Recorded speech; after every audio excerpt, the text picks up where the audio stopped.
When most people hear the word Reformed, they probably think of our doctrine of predestination. However, there is much more to the tradition than tulip. Almost equally as important as our soteriological beliefs is our beliefs about the sacraments, including infant baptism. This is a hot topic in Calvinistic circles, as there are often as many Reformed Baptists who reject infant baptism as there are members of the Reformed tradition. But let's not go to these people for clarity on the subject. Let's go to the man that formulated these beliefs, John Calvin. John Calvin wrote several chapters regarding the sacraments within the Institutes of the Christian Religion. The one we will focus on in this video is chapter 16 of book 4, titled Paedobaptism, its accordance with the institution of Christ and the nature of the sign. In this chapter, Calvin makes several arguments confirming infant baptism. He first explicates the argument from the covenants, which contends that because Jewish children were circumcised as infants under the Old Covenant, it is biblical to baptize infants under the New Covenant. This is rooted in Calvin's view of covenant theology. This view argues that because the covenant with Israel was everlasting, and that the church is the new Israel, we are under the same covenant of grace as the Israelites, but with drastically different administrations. Among them, the most notable for our purposes, is baptism as the new circumcision. If baptism is the new circumcision, then it ought to be applied in the same way. Thus, Calvin argues, he distinctly declares that the circumcision of the infant will be instead of a seal of the promise of the covenant. But if the covenant remains firm and fixed, it is no less applicable to the children of Christians in the present day than to the children of the Jews under the Old Testament. Now, if they are partakers of the thing signified, how can they be denied the sign? If they obtain the reality, how can they be refused the figure? Calvin maintains that the membership of the children under the new covenant means that they must be eligible to receive the sign and seal of the new covenant.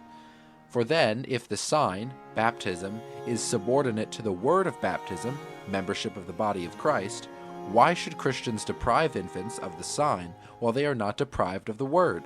Consequently, the circumcision of infants in Old Testament Israel proves that the baptism of infants in the New Testament church is biblical. Calvin's second argument emerges from Christ's enthusiastic acceptance of small children coming to him. Regarding this, he argues, if it is right that children should be brought to Christ, why should they not be admitted to baptism, the symbol of our communion and fellowship with Christ? If baptism is the symbol of covenantal membership in the new covenant, as circumcision was for the old covenant, then it is the symbol of our very companionship with Jesus. It then follows that if children are able to be in that very companionship with Jesus, that there is no reason for them to be denied the sign of that companionship, which is baptism. In fact, Christ greatly emphasizes the children's covenantal membership by declaring, "For of such is the kingdom of heaven." With this statement, Calvin rebukes those who deprive infants of baptism, testifying, if the kingdom of heaven is theirs, why should they be denied the sign by which access, as it were, is open to the church, that being admitted into it they may be enrolled among the heirs of the heavenly kingdom?